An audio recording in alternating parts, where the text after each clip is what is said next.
A Superman who goes out of his way to save a squirrel during a big battle and listens to the mighty Crabjoys? Yeah, this is my kind of Superman.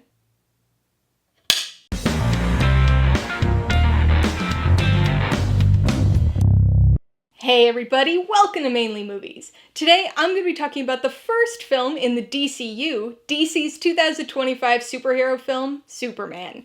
If you're new here, please consider subscribing for a variety of movie-related content, like reviews, rank lists, and recommendations. All my reviews include a breakdown of the pros and cons, my rating, and even some tailored film recommendations, so be sure to watch through to the end of this video for all that extra content.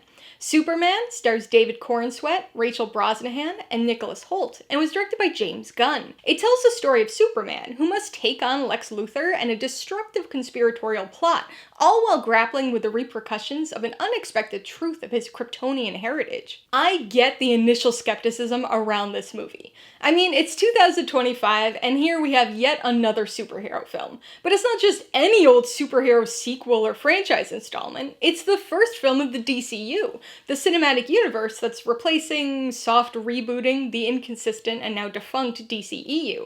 But it's not just any superhero movie kicking off a new cinematic universe, it's yet another reboot of a character we're all very familiar with, the character that started the theatrical superhero craze way back in the 70s, Superman. The most universally recognizable superhero of all time gets his third reboot and fourth iteration on the big screen, setting up for inclusion in yet another franchise. In the era of superhero fatigue and burnt-out, generally waning interest in comic book movies, this is both an obvious choice and an extremely hard sell. Superman is, of course, the logical starting point for a DC film franchise, and has been used as such in the past, but sometimes logical doesn't always mean best. With such a recognizable and familiar character, everybody already has an opinion of Superman, not to mention a film version that they consider to be the definitive iteration of the character.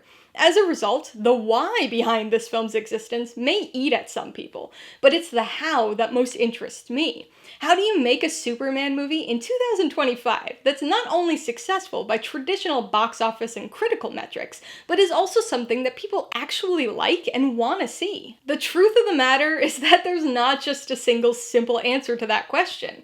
Dozens of things factor into the success of a film like Superman. Everything from IP recognition to casting to the tone of the film have a hand in this.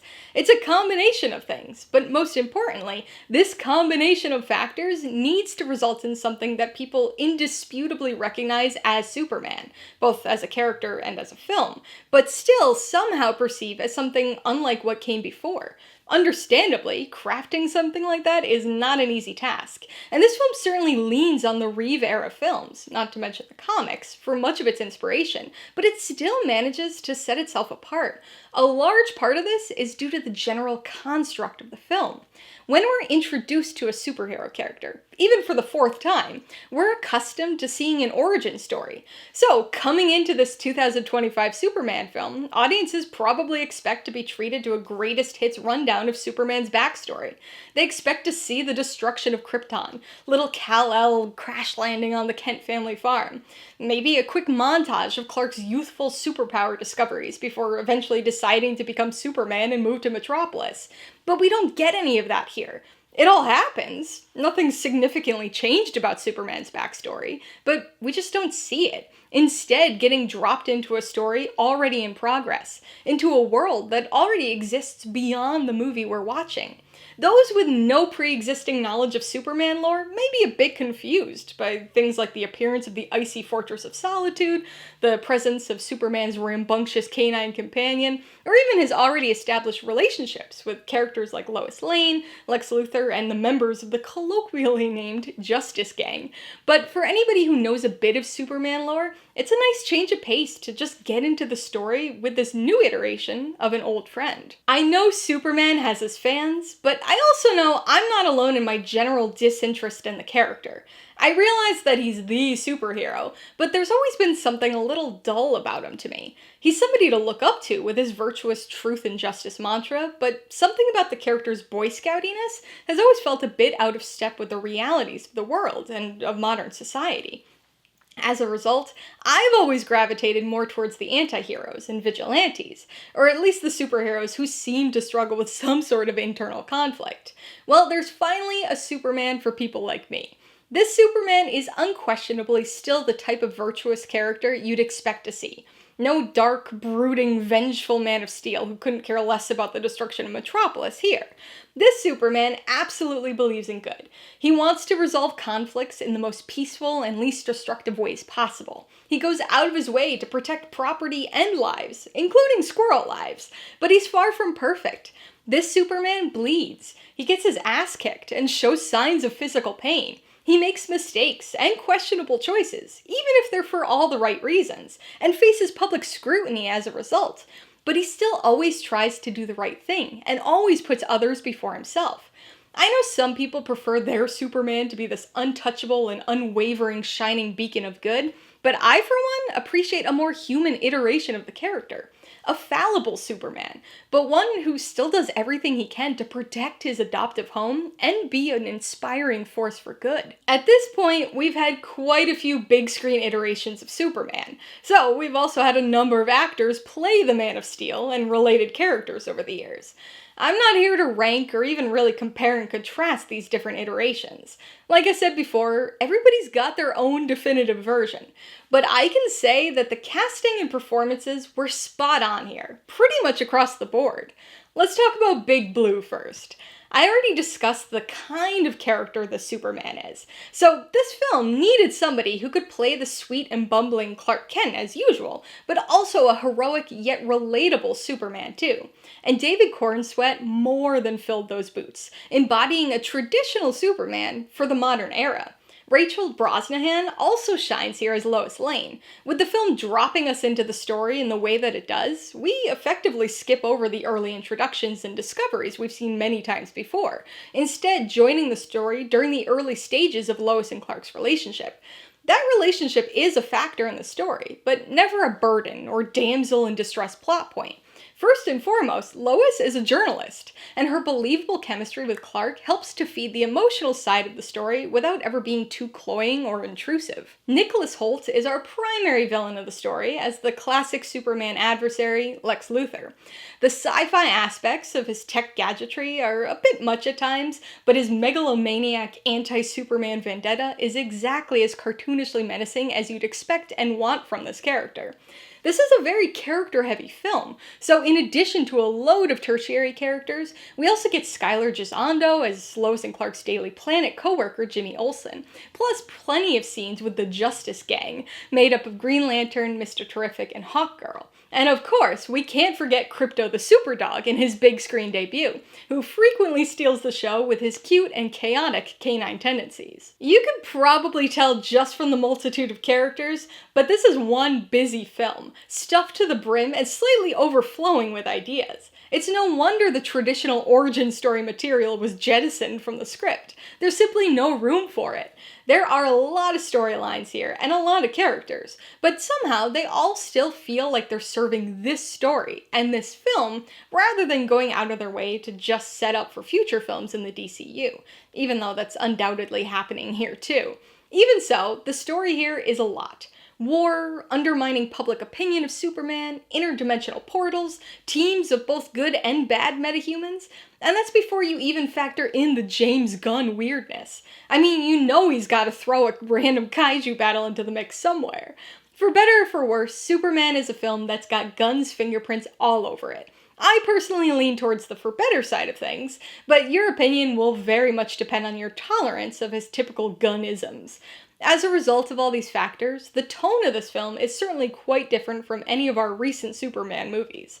It's colorful and full of endearing and corny comic booky sweetness, but with modern action and humor sensibilities, all bound together by the weirdness that James Gunn always imparts to his films. If you had to compare it to a previous iteration, this Superman is probably closest to the Reeve films, even extensively utilizing the John Williams theme song from the 1978 movie, but it still manages to stand apart as its own version of the story, with its own version of the character. A new cinematic universe, a new Superman, and I, for one, am excited to see where both go from here. Alright, let's talk about the pros and cons. Pro number one has got to be the characters. So this is broadly inclusive and encompasses the casting, the performances, and the written characterizations of most of the characters here. The film's certainly overloaded with characters, so this doesn't apply to everybody, but I thought nearly all of the primary and secondary characters were solid here. Nicholas Hoult is a cartoonishly menacing Lex Luthor who feels right for the film's tone, and Rachel Brosnahan portrays a strong iteration of Lois Lane, not only one who has great chemistry with Clark, but also who serves a story purpose beyond damsel in distress. And then, of course, we've got David Corenswet as the Man of Steel himself, bringing a degree of relatable, modern humanity to Superman, just as much as he does to Clark Kent. I don't know if I'd classify it as punk rock like the film tries to, but at least it's a big step away from the typical Americana-infused bubblegum pop of the character. Pro number two is the tone. This will probably become one of the points of contention for audiences, but I thought this unique tonal blend really worked for the most part. Especially when compared to the latest outings for this character, this iteration of Superman feels fittingly comic booky. There's a colorful sweetness to everything. It's still got its more serious themes, as well as some moments of dark humor and general weirdness thanks to James Gunn's influence, but this also just has that endearing, slightly corny quality to it that's reminiscent of early comic book movies, including the Reeve-era Superman films. It's an interesting blend that won't work for everyone, but seemed like the right balance for this modern take on an otherwise traditional-feeling Superman story. On the con side, the biggest issue is how overstuffed this film is. Admittedly, it manages to handle it better than many other superhero films, but it definitely feels like James Gunn threw everything he wanted to see in a Superman movie into the same Superman movie. Nothing feels incredibly out of place in the story, or like it's just there for the sake of the cinematic universe's future, but it is a bit much at times. And that's without trying to cover any of the expected origin story ground.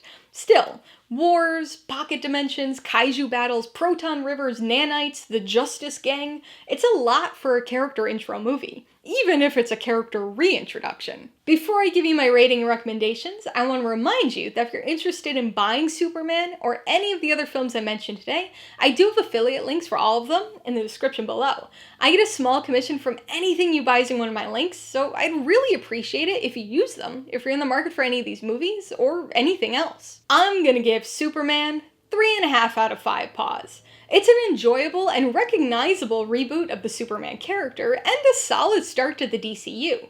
Featuring a sweet and very comic booky take on the character, it nicely balances its tone with a modern action flair and James Gunn's trademark humor and weirdness. The plot is overstuffed with ideas, and a few too many characters are introduced, but the film's inviting, lived-in world is enticing, making you want to see what else this new cinematic universe has in store. I would recommend Superman to fans of comic book movies who are looking for some light, humorous fun. That's not to say that this movie doesn't have its share of action and more meaningful thematic underpinnings, but this is a far cry from the gritty seriousness of the DCEU iteration of the character, or of most 2000s-era DC offerings. Having much more in common with the Reeve-era films, it's got a distinctively comic book feel, with the addition of that weirdly humorous James Gunn flair. Even if you're not usually much of a Superman fan, this one might be worth checking out. He's neither dark and brooding nor overly Boy Scouty, striking a more relatable and modern balance, while still retaining the core virtues the character's known for. If you liked Superman, I would recommend The Suicide Squad. As James Gunn's previous DC comic book movie contribution, this darkly humorous and action-packed DCEU film is another tone-changing reboot of sorts, that injected energy, heart, and plenty of weirdness, including another kaiju, into its character-dense Dirty Dozen type story. If you'd like another recent non-DCEU DC film, you might want to watch The Batman. It's far more gritty and brooding, as one would reasonably expect from a movie about the Caped Crusader, but is another film that skips the expected origin story background, instead dropping us into an in-progress story within a very lived-in world. And if you liked the story here and want some more Superman, you should watch Superman 4: The Quest for Peace. Although it's widely regarded as the worst of the Reeve-era Superman films, it features a lot of similar Superman plot points, including his interference with the war, the resulting public and government scrutiny, and a certain bizarre Lex Luthor creation. Alright, a couple questions for you guys. Number 1, have you seen Superman? If so, what'd you think of it? And number 2, are you looking forward to what else the DCU has in store? Be sure to leave your answers in the comments below so we can get a discussion going. Alright, so if you got some enjoyment, insight, or information out of this review, I'd appreciate it if you'd hit that like button. And if you haven't done so already, please hit subscribe while you're at it to see more videos like this. Till next time, this has been Alyssa with Mainly Movies, the way life should be.